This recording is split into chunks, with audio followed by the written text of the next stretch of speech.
नमस्कार, बहुत बहुत स्वागत है आपका चौपाल कार्यक्रम में। आज चौपाल कार्यक्रम में हम बात करेंगे रबी फसलों में सामयिक कार्य के बारे में। किसान हमारा दिन रात मेहनत करता है, अपनी पूरी मेहनत और लगन और ईमानदारी के साथ बीज बोता है, उसका पूरा तरह से ख्याल रखता है और उसके बाद वो उत्पादन करता है। और जब उत्पादन उसके हाथ में उसकी सफलता के रूप में, उसकी किसानी के रूप में, उसकी फसल के रूप में आता है, तब उसकी खुशी का ठिकाना नहीं होता। लेकिन कृषि का कार्य बहुत नाजुक कार्य होता है, इसे बहुत सही तरीके से, सही समय पे, सही प्रबंधन के साथ करना पड़ता है, तब जाके इसका सही हमें मूल्य भी मिलता है। किस तरह से हमारी जो रबी की फसल है उसका समन्वित रूप से हम ध्यान रखें, उसका उपचार करें और उसका उत्पादन अच्छा लें, इसी विषय पर बात करने के लिए आज चौपाल कार्यक्रम में हमारे साथ हैं कृषि वैज्ञानिक हैं, विशेषज्ञ हैं, साथ ही हमारे साथ हैं बहुत अच्छे हमारे प्रगतिशील, हमारे सफल किसान हमारे साथ यहाँ पर उपस्थित हैं। तो सबसे पहले आइए आपको रूबरू कराती हूँ, आपको मिलवाती हूँ हमारे कृषि वैज्ञानिकों से। हमारे साथ है डॉक्टर हरदयाल वर्मा जी, वरिष्ठ कृषि वैज्ञानिक हैं, हमारे भोपाल से हैं। डॉक्टर राजेंद्र वर्मा जी हैं जो आरएके कॉलेज सीहोर से हमारे साथ हैं। और डॉक्टर रुपेश जैन हैं जो पशु चिकित्सा के वैज्ञानिक हैं, हमारे साथ आए हैं कृषि विज्ञान केंद्र दतिया से हैं। आप सबका बहुत बहुत स्वागत है सर, नमस्कार। और साथ ही हमारे सहयोगी हमारे दिनेश जी हमारे साथ में हैं। तो भाई दिनेश जी, हमारे जो इतने अच्छे सफल किसान हैं उनसे आप हमें तो रूबरू कराइएगा ही, लेकिन हम पहले बात करते हैं हमारे कृषि वैज्ञानिकों से। आप सबका भी बहुत बहुत स्वागत है। सर, हम सबसे पहले यही जानना चाहेंगे, चौपाल कार्यक्रम लगा हुआ है, रबी का मौसम चल रहा है। वर्मा जी, रबी के मौसम में जो सामयिक कार्य हैं उनके लिए आप क्या सलाह हमारे किसान भाइयों को देते हैं? हमारे किसान भाई अभी खेती में बहुत व्यस्त हैं और ये समय है अलग अलग फसलों में कुछ अलग अलग कार्य करने का। गेहूं में अगर है तो गेहूं में सिंचाई बहुत महत्वपूर्ण होती है। चने की फसल है बहुत महत्वपूर्ण, दलहनी फसल है, इसमें रोग और कीड़े ये नुकसान इस समय पहुंचाते हैं, तो उनके व्यवस्था करने की ज़रूरत है। और इसके साथ में ये भी होता है कि जैसे गेहूं की फसल में हम अलग अलग अवस्थाओं में बोई हुई है, तो उसमें हम जो नाइट्रोजन देते हैं, पोषण देते हैं, उसको भी हम दो भागों में बांट कर देते हैं। सिंचाई के समय उसको देने का टाइम है। और इसके साथ ही और एक महत्वपूर्ण पॉइंट ये है कि हमारी फसलें कोई सी भी हों, निरंतर सक्रिय रहकर उनका ध्यान रखना है, उनके खेतों में जाके देखना है कि किस में कौन सी समस्या आ रही है, उसको हम पहचानेंगे और उसके बाद में उसका निदान करेंगे, तब जाके हम सही समय अपनी फसलों बिल्कुल, आपने फसलों की बात करी है, उद्यान की फसलों की अगर हम बात करें, क्योंकि बहुत महत्वपूर्ण है, क्योंकि सब्जियां अगर नहीं होंगी, फल फूल नहीं होंगे तो कैसे काम चलेगा? उनमें क्या सामयिक कार्य हैं? सब्जियों में भी अभी देखते हैं कि एक बहुत आवश्यक बात हो जाती है कि उनके सिंचाई की। ठंड का समय है, इसमें सिंचाई थोड़ी कम लगती है। बीच में एक बार पानी भी हमारे यहाँ गिर चुका है प्रदेश में, कई स्थानों पर उसकी कम हुई है। लेकिन साथ साथ में ये देखना है कि हमें बीच बीच में उसको पोषण देना है जिसमें उसकी गुणवत्ता बनी रहे। और फिर एक समस्या जो सभी फसलों में आती है, कीड़े और बीमारियों की, उस पर नज़र रखें। जैसे ही कहीं प्रभाव शुरू होता है तो उनके नियंत्रण के लिए जो अनुशंसित हमारे कीटनाशक हैं उनका छिड़काव करें। और विशेष रूप से मैं सभी किसान भाइयों से अनुरोध करूंगा कि जब सब्जियों में, फलों में अगर कोई कीटनाशक, रासायनिक कीटनाशक का छिड़काव करते हैं तो ये ध्यान रखें कि उसकी कितनी अवधि है, उसके बाद उनकी तोड़ाई करें और बाजार में उसका जरूर ध्यान रखें। नहीं तो वो अगर ये ध्यान नहीं रखेंगे तो हमको, सब उपभोक्ताओं का उसको नुकसान होगा जी। और प्रयास ये करें कि जैविक नियंत्रण भी, हमारे यहाँ उपस्थित हैं वर्षा जी और बहुत से हमारे किसान भाई हैं, वो कर रहे हैं जैविक खेती और जैविक नियंत्रण करते हैं कीटों का, तो उसका प्रयास करें। शुरुआत से अगर हम ध्यान देंगे तो जैविक नियंत्रण भी हम कर पाएंगे। सतत निगरानी और हमारा ध्यान अगर सही है तो हम अच्छा उत्पादन ले सकते हैं। कीटनाशकों का उपयोग एक तो ना करें, और कर रहे हैं तो जैविक रूप से करें। इस बात का जो विशेष रूप से ध्यान देने की बात डॉक्टर हरदयाल वर्मा जी हमें कह रहे हैं। हम आपसे बात करना चाहेंगे राजेंद्र वर्मा जी, आप कृषि अर्थशास्त्री हैं। अगर कृषि में रोजगार के क्षेत्र की अगर हम बात करें तो हमारे युवाओं के लिए कितनी संभावनाएं हैं? जी, कृषि में अपार रोजगार की संभावना है। अगर हम देखें तो रिसेंट में जो एआई, आर्टिफिशियल इंटेलिजेंस का जो ज़माना अब आने वाला है, उससे जो जॉब लॉस होने वाले हैं, तो दूसरे जो मैन्युफैक्चरिंग इंडस्ट्रीज़ है या दूसरी इंडस्ट्रीज़ है उसमें जो जॉब लॉस होने वाले हैं। लेकिन हम बात करें एग्रीकल्चर की, कृषि की, तो कृषि एक एआई प्रूफ, हम उसको बिजनेस कहेंगे या व्यवसाय कहेंगे। यहाँ पर एआई का उतना ज़्यादा असर व्यवसाय रोजगार पर नहीं पड़ने वाला है, क्योंकि यहाँ पर हमें खेती किसान को खेत में रह के करना है। हम किसी कोई ऐसा डाटा का काम नहीं है कि हम एआई टूल्स के थ्रू हम वो डाटा कलेक्ट करेंगे, या खेत में प्रैक्टिस करना पड़ता है, तब जाके ये बिजनेस चलता है। तो हम इसमें देखें कि दो लोगों के लिए इसमें रोजगार हैं। एक तो हम जो पीजी जो स्नातकोत्तर हैं, स्नातकोत्तर पढ़े हुए हैं, एग्रीकल्चर से डिग्रीधारी है, उन लोगों के लिए रोजगार है।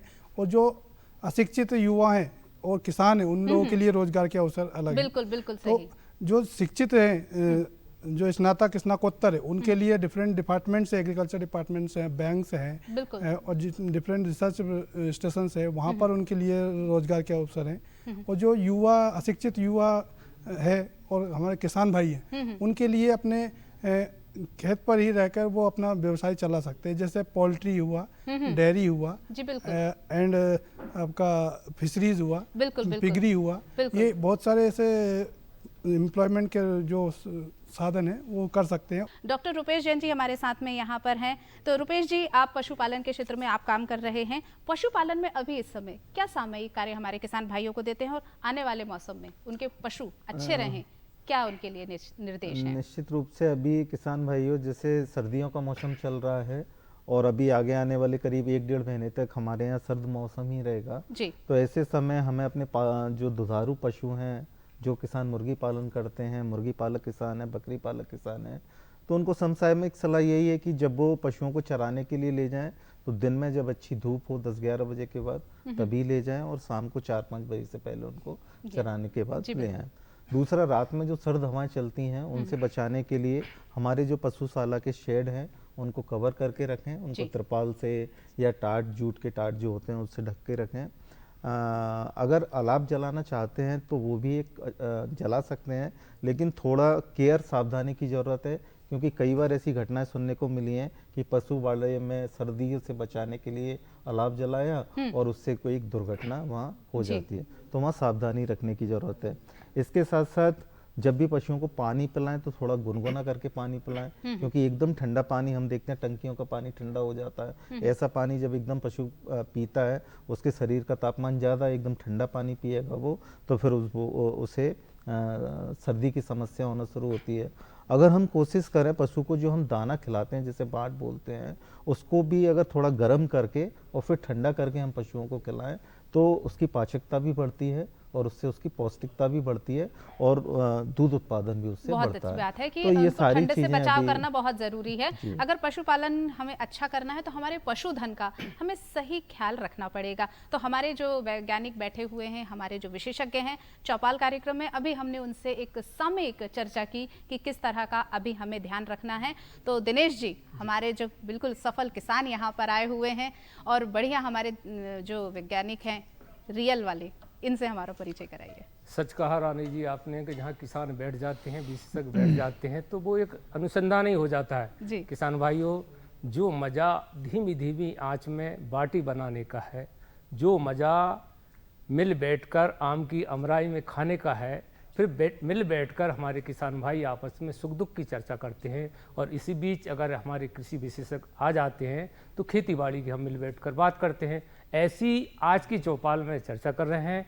प्रदेश के विभिन्न अंचलों से हमारे किसान भाई बहन आए हैं, तो किसानों से जानते हैं कि चौपाल में आप वो क्या कहना चाहेंगे। पहले परिचय जान लेते हैं, अपना परिचय दीजिए।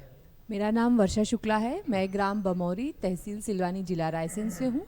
मत्स्य पालन के साथ मैं सब्जी वर्गीय फसलों का भी संचालन करती हूँ। जी जी। मेरा नाम सिंगार मेवाड़ा है। मैं ग्राम बोरखड़ी, जिला भोपाल की किसान महिला हूँ। मेरा नाम ललिता कुशवाहा है। मैं सिमरिया तहसील, ग्राम रीवा जिला से आई हूँ। नमस्ते, मेरा नाम आशा उइके है। मैं ग्राम लुल्का से और मैं श्रीअन पे काम करती हूँ। मैं जयराम गायकवाड़ बघोरी बैतूल से हूँ। मेरा डेयरी का और ऑर्गेनिक खेती का काम है, जिसमें हम लोग दूध से मावा, पनीर, घी बनाते हैं और गोबर से वर्मी कंपोस्ट बनाते हैं। वर्मी कंपोस्ट हम लोग कुछ सप्लाई भी करते हैं, कुछ अपने प्रक्षेत्र में डालते हैं और अपने प्रक्षेत्र में डालते हैं तो उससे उत्पादित अनाज को हम अच्छे रेट में बेचते हैं। मैं तूफान सिंह वर्मा, मैं किसान हूँ और किसान के साथ साथ एक पशुपालक भी हूँ। मेरा नाम अखिलेश वर्मा, मैं ग्राम डभोटी जिला सीहोर से हूँ। मैं एक भी किसान हूँ। नमस्कार, मेरा नाम लखन पाठक है। मैं ग्राम पाली जिला विदिशा से हूँ। जड़ी बूटियों की खेती एवं उसका प्रसंस्करण करके फिर उनकी मार्केटिंग का काम मेरा है। मैं राजमल पाटीदार, ग्राम मंगालिया छाप, जिला भोपाल का कृषक हूँ। नमस्ते, मैं अंकित, मैं ग्राम बरदा बमोरी में हमारा फार्म है और मैं रेसिड्यू फ्री यानी अवशेष मुक्त किसानी और ऑर्गेनिक फार्मिंग में कार्य कर रहा हूँ। तो एक किसान भाइयों, ये तमाम सफल किसान हैं। सफल किसानों को हम चौपाल में इसलिए एकत्रित करते हैं ताकि अन्य किसान भी इनसे प्रेरणा लें और वैसी खेती करेंगे। तो इन किसानों से मैं ये अनुरोध करूँगा कि उनके मन में कोई जिज्ञासा हो, कोई प्रश्न हो तो हमारे विशेषज्ञ उनका समाधान करेंगे। वर्षा जी, आप कुछ जानना चाहेंगे? जी सर, मैं डॉक्टर वर्मा जी से क्वेश्चन पूछना चाहती हूँ। सर, जैसे हम लोग मछली पालन करते हैं तो इसको इंटीग्रेटेड फार्मिंग में भी लिया जा सकता है कि हम उसका पानी अपनी फसलों में डालें जिससे हमारी यूरिया डीएपी की डिपेंडेंसी का। सर, हम महिलाओं को कैसे प्रेरित कर सकते हैं कि वो भी मछली पालन करें? जी, वर्षा जी, बहुत महत्वपूर्ण बात आपने कही है और महिला सशक्तिकरण के लिए बहुत पहला चरण है, ये कदम है एक। महिलाएं और इस व्यवसाय को और आसानी से इसलिए कर सकती हैं कि इसमें कहीं जाना नहीं है। तो इंटीग्रेटेड फार्मिंग सिस्टम में तो इसका समावेश होता ही है और महिला एक ग्रुप बना के गांव में जिस भी स्तर पे खेती कर रही हैं वहाँ ग्रुप बना के और उसको शुरू कर सकती हैं। और इसके लिए आसपास के सभी क्षेत्रों में मार्केट उपलब्ध है, कहीं छोटा कहीं बड़ा। फिर अगर बाद में व्यवसाय में बढ़ता है तो दूर तक इसको भेजा जा सकता है। इसमें मत्स्य विभाग से समय समय पर कुछ सुविधाएं भी हैं, उन्नत बीज भी है और तालाब बनाने के लिए भी कुछ सब्सिडी है। तो वहाँ संपर्क करके उसको करें।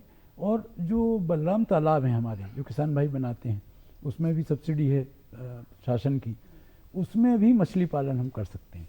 उतना हमें समय मिलता है, उसके बाद में जब मछली बड़ी हो जाती है उनका हम विक्रय कर सकते हैं और जो पानी हम आगामी फसल में उसका उपयोग कर सकते हैं।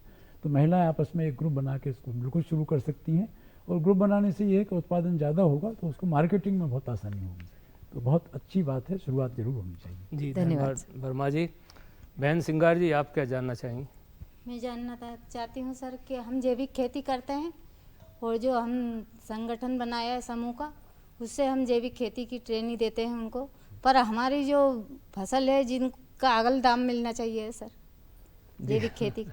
हाँ, ये आपने सिंगार जी ने बहुत महत्वपूर्ण बात कही है। ये शासन की चिंता का विषय है और शासन को इसमें ज़रूर चिंता करनी चाहिए कि अगर जैविक उत्पादन हो रहा है तो उस पर कुछ प्रीमियम मिले, या हमारे साथी अभी कह रहे थे कि उसमें अगर कोई अलग एमएसपी उसकी निर्धारित हो जाए तो उसको और बढ़ावा मिलेगा। और जैविक खेती अगर किसान कर रहा है वो केवल स्वयं के लिए नहीं कर रहा है, वो पूरे समाज के लिए, प्रदेश और देश के लिए जैविक खेती कर रहा है। ये जरूर हम माने, क्योंकि उसमें वातावरण बहुत सारे ऐसे लाभ हैं जो अप्रत्यक्ष हैं। तो इसको बहुत बढ़ावा देने की जरूरत है। आप जरूर करें, आप बहुत बधाई है आपको, और प्रशिक्षित भी करें महिलाओं को, पुरुषों को आपके यहाँ से।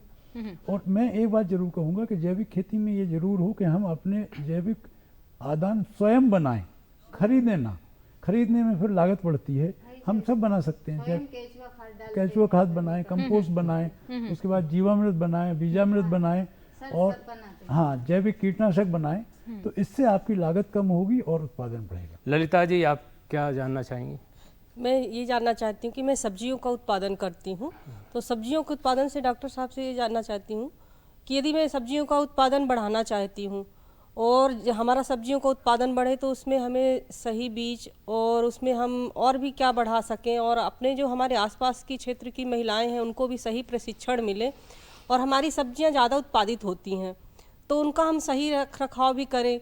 और हमारी सब्जियां जो ख़राब होने वाली हैं तो हम चाहते हैं कि जैसे हम उनका कुछ दूसरा सूखा बना के उनको हम मार्केट में बेचें ताकि उसमें हमारा हमको दाम भी अच्छे मिल जाए उसमें।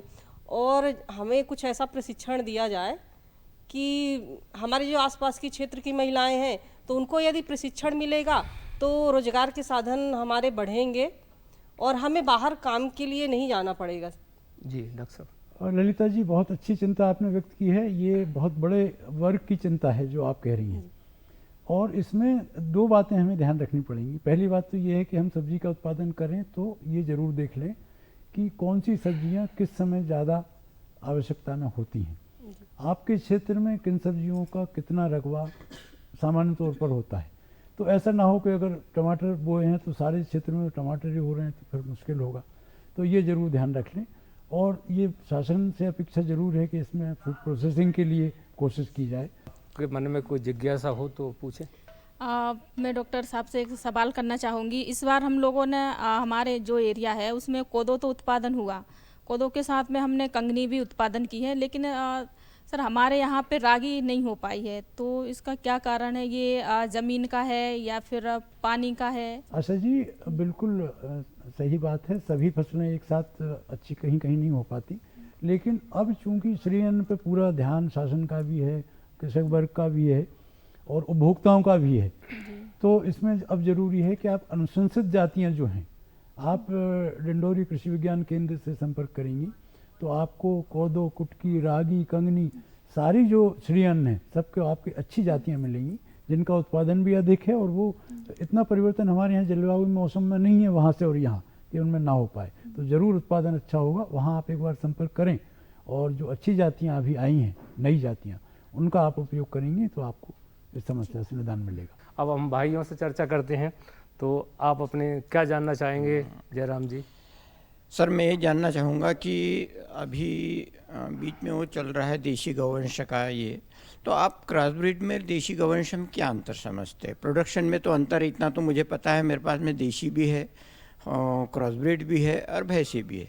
प्रोडक्शन में तो बहुत अंतर है, लेकिन जैसे अभी देशी गौवंश का चल रहा है तो अपन पहले मैं चाह रहा हूँ कि क्या अंतर वो करते हैं आपकी, क्या अंतर है देशी गौवंश में और क्रॉस ब्रीड में? जी देसी गौवंश और क्रॉस ब्रीड में बेसिक अंतर तो मूलभूत अंतर यही है कि देसी गौवंश हमारा भारत का गौवंश है जी, और एग्जोटिक या जो क्रॉस ब्रीड गौवंश है वो हमारा विदेश का है या विदेश की गाय को देसी गाय से क्रॉस करके तैयार किया गया है। तो जहाँ तक विदेशी और क्रॉस ब्रीड एनिमल का सवाल है, वो हमारे भारत के जलवायु में इतनी आसानी से नहीं रह सकता। आपने देखा होगा जो एग्जोटिक एनिमल होते हैं, संकर गाय जिसे कहते हैं, गर्मी के दिनों में उन्हें ज़्यादा प्रॉब्लम होती है, हमें पंखा भी लगाना होता है, कूलर भी लगाना होता है।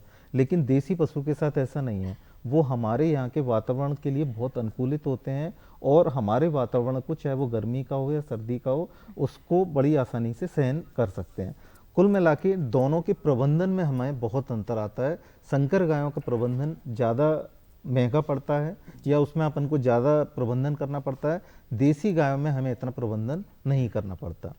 जहाँ तक दूध का सवाल है, दूध उत्पादन का सवाल है, हमारे यहाँ देसी गाय में भी कई ऐसी अच्छी नस्लें हैं जिनका उत्पादन संकर गायों के समकक्ष है। उदाहरण के लिए साहिवाल नस्ल की गाय है, गिर नस्ल की गाय है, लेकिन इन गायों की शुद्धता होना चाहिए। गिर का मतलब ये नहीं है कि उसमें गिर का 20%, 40% या 60% कैरेक्टर हो। अगर अच्छे शुद्धता वाली गिर नस्ल की गाय है या अच्छे शुद्धता वाली साहिवाल नस्ल की गाय है तो उसका भी दूध उत्पादन 10-12 लीटर तक हम आसानी से एक दिन में ले सकते हैं। हम देसी गाय को बढ़ावा देने की बात इसलिए करते हैं क्योंकि हमारे एक तो देसी गायों में रोगों से लड़ने की शक्ति ज़्यादा होती है, तो उनमें रोग कम लगते हैं। दूसरा, वातावरण के प्रति वो अनुकूलित रहते हैं। संकर गायों में ये दोनों चीज़ें नहीं होती, उनमें रोगों से लड़ने की क्षमता भी कम होती है और दूसरा वो हमारी जलवायु के प्रति सहनशील भी नहीं है। तो इसलिए हम लोग देसी गायों को ज़्यादा बढ़ावा देने की आज बात कर रहे हैं। इसके साथ साथ देसी गौवंश का जो गौमूत्र है और जो खाद है उसका इस समय व्यापक उपयोग हम देख रहे हैं। प्रसंस्करण का भी कार्य करते हैं, हाँ, दुग्ध प्रसंस्करण का। तो उसमें मेरा आपसे यही एक सलाह रहेगी कि जो भारत सरकार की योजना है नेशनल लाइव स्टॉक मिशन, उसमें दुग्ध प्रसंस्करण के ऊपर काफ़ी अच्छी योजना है वो, चूँकि आप पहले से काम कर रहे हैं, तो अगर आप चाहें तो इसमें एक बड़ी कैपेसिटी का अपने यहाँ प्लांट इंस्टॉल करा के उस योजना का फ़ायदा लेते हुए, क्योंकि ये उन्हीं लोगों के लिए योजना है जो उस काम को कर रहे हैं या उस काम को आगे बढ़ाना चाहते हैं। चूँकि आप प्रसंस्करण पहले से कर रहे हैं, खोआ बना रहे हैं, पनीर बना रहे हैं, घी बना रहे हैं, तो यही प्रसंस्करण है दूध का।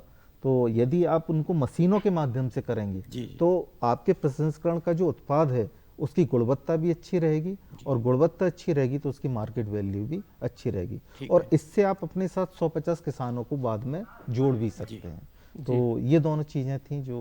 तूफान सिंह जी, आप क्या है मन में आपके? सर मेरा प्रश्न ये है, चने की खेती में कई वर्षों से चने का जो एरिया है वो घटता जा रहा है, उसमें उगटा की एक बड़ी समस्या आती है। जो शुरू अवस्था में होता है वो तो कंट्रोल हो जाता है, लेकिन जो पकने के बाद में जो उगटा लगता है उससे पूरा खेत साफ हो जाता है।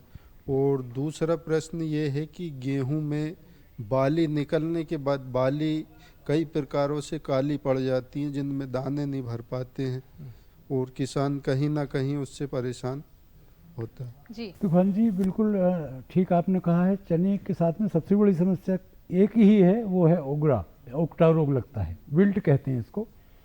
तो इसमें अब ये समस्या बहुत हद तक कम हो गई है। इसके लिए ज़रूरी है, पहला कारण कि हम रोग रोधी जातियों को लगाएं। इसमें RVG 202, RVG 203, पूसा 16 एक जाति निकली है, जिसमें कृषि अनुसंधान केंद्र ग्वालियर, जबलपुर और इक्रीसेट हैदराबाद ने मिलकर एक निकाली है। बहुत अच्छी जाति है। इसमें ये कम पानी में भी होती है और उगरा भी नहीं लगता है। तो एक PKDV कनक नाम की जाति है। ये जाति ऐसी हैं जो रोग रोधी जातियां हैं, और चना 3 कारण से सूखता है। केवल उसमें बिल्ट या सूखने की 3 तरह की बीमारी हैं। तो मुख्य रूप से जो फिजियरम बिल्ट होता है जिसको कहते हैं, वो ज़्यादा लगता है। तो ये जातियाँ उसकी रेजिस्टेंट वैरायटी हैं, इनमें उगरा नहीं लगता, तो आप लगाएं इन जातियों को।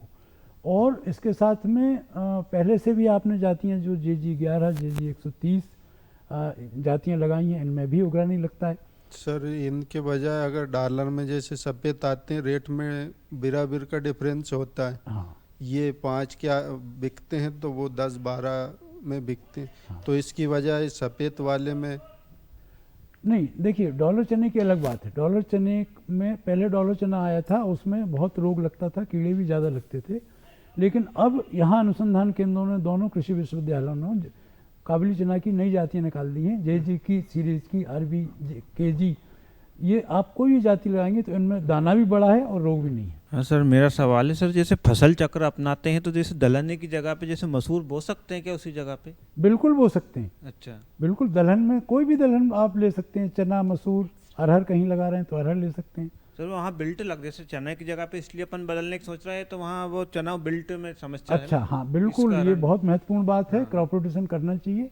आप दूसरी फसल लगाएं, लेकिन मसूर ना लगाएं। अच्छा अच्छा। चने की जगह मसूर ना लगाएं, दूसरी फसल लगा दें, गेहूं लगा दें उस समय। अच्छा। उतने क्षेत्र में बार बार के बदल करके लगा दें। और अब तो सारी रोग रोधी जातियाँ आ गई हैं। जी सर, मेरा सवाल डॉक्टर राजेंद्र वर्मा जी से है, जो कि कृषि सलाहकार हैं, और मैं स्वयं भी कृषि उत्पादों का प्रसंस्करण करता हूं। और सवाल ये है कि एक सामान्य किसान जिसके पास बहुत बड़ा फंड भी नहीं होता और बैंक भी उतना सपोर्ट नहीं कर पाते, क्योंकि उसके लिए भी एक पहले से आपका सपोर्ट हो, क्रेडिबिलिटी हो मार्केट में, तो ऐसे किसानों को स्विच करके, यानी अपनी जो पारंपरिक खेती है उसको तब्दील करना एक व्यवसाय में प्रसंस्करण करने में काफ़ी कठिनाइयाँ आती हैं। तो वो किस प्रकार आसानी से उस क्षेत्र को बिल्कुल प्रसंस्करण के उद्योग में किस तरह से वो आगे बढ़ सकते हैं? बजट में संक्षेप में बताएं। आपने जो कहा कि किसान के पास इतना पैसा नहीं होता है और उसमें स्विच करने के लिए क्या इतना वो कि कैसे करें, तो ये बिल्कुल सही है कि किसान को एक इनकम ओरिएंटेड क्रॉप या इनकम ओरिएंटेड बिजनेस करना पड़ेगा अपनी खेती में। जिस क्रॉप से आपको ज़्यादा वैल्यू मिल रही है, उसकी मार्केट में प्राइस मिल रही है, उसी क्रॉप को ग्रो करें। और प्रसंस्करण के लिए भी जो प्रसंस्करण जो विभाग है उसमें जाके आपको बिल्कुल अपने जो है कि कृषि विज्ञान केंद्रों में भी जाके संपर्क किया जा सकता है। और साथ में जो प्रसंस्करण के जो केंद्र हैं उन पे जाके भी आप अगर जानकारी लेंगे तो आपको वहां पे होंगे। अगले हम किसान से बात करना चाहेंगे। नमस्कार सर, आपसे मैं एक जानकारी लेना चाहता हूं कि रेसिड्यू फ्री फार्मिंग, अवशेष मुक्त खेती, सर ये वो ब्रिज है जो ट्रेडिशनल फार्मिंग और ऑर्गेनिक को जोड़ सकती है। सर हम इतना केमिकल डाल रहे हैं ट्रेडिशनल खेती में कि ऑर्गेनिक तक जाने के लिए मिट्टी वैसी बचती ही नहीं है। तो रेसिड्यू फ्री फार्मिंग सर, आप मुझे बताएं कि किस तरह से गवर्नमेंट की पॉलिसी हो या फिर एक लोकल लेवल पे हम अगर कमेटी बना के कर पाए, क्योंकि सर इतना केमिकल डल रहा है, इतने कीटनाशक डल रहे हैं जो कि अब कैंसर, बीपी और शुगर जैसी बीमारियों में कन्वर्ट हो रहे हैं। कहना चाहिए हमारा किसान जागरूक हो चुका है सर इस समय कि जैविक खेती के साथ साथ उसको और आधुनिक तरीके से करना चाहता है। बिल्कुल संक्षेप में हम आपसे जानना चाहेंगे। बिल्कुल, बहुत आवश्यक है। एक तो रेसिड्यूज मैनेजमेंट की बहुत ज़रूरत है, और गर्मी में खास तौर से जो आपने बात कही है कि इसको जलाते हैं या पड़ा रहता है, तो डिकम्पोजिशन होना बहुत ज़रूरी है। उसके लिए भूसा बनाने के लिए स्टार रीपर है, उसको अगर हाईली सब्सिडाइज गवर्नमेंट करती है तो वो उससे रेसिड्यू फ्री हो जाएगा, अपने उत्पादन में ले सकते हैं उसको। डिकम्पोजिशन के लिए बहुत सारे बैक्टीरिया आ गए हैं, डिकम्पोजर्स आ गए हैं, उनका उपयोग कर सकते हैं। और इसके साथ में कार्बन क्रेडिट के लिए जो एक विधि चलाई जा रही है, उस पर भी बहुत समय कम है, तो ज़रूर उस पर भी चर्चा कर सकते हैं, उस पर प्रयास कर सकते हैं, और उसमें भी हम सफल हो सकते हैं। बिल्कुल, हमारे जो किसान हैं वो खुद भी अपने आप में बहुत बड़े वैज्ञानिक हैं, सतत निगरानी करते हैं, काम कर रहे हैं। और आज के चौपाल कार्यक्रम में हमने अपने कृषि विशेषज्ञों के साथ में हमने अपने सफल प्रगतिशील किसानों के साथ आज हमने चर्चा की। बहुत बहुत धन्यवाद सार्थक और विस्तृत चर्चा करने के लिए डॉक्टर हरदयाल वर्मा जी, आपका बहुत बहुत धन्यवाद। डॉक्टर राजेंद्र वर्मा जी, आपका भी बहुत बहुत शुक्रिया। डॉक्टर रुपेश जैन जी, आप हमारे कार्यक्रम में, आपका बहुत बहुत धन्यवाद। और सबसे ज़्यादा धन्यवाद हमारी इस जनता जनार्दन का है, और साथ में आपका भी दिनेश जी कि आप हमारे इस कार्यक्रम में जुड़े। चौपाल कार्यक्रम में ये जानकारी जो है हमारे किसान भाइयों के लिए आगे बढ़ने का रास्ता बनाएंगी, ऐसी हम उम्मीद करते हैं। दीजिए अनुमति, नमस्कार।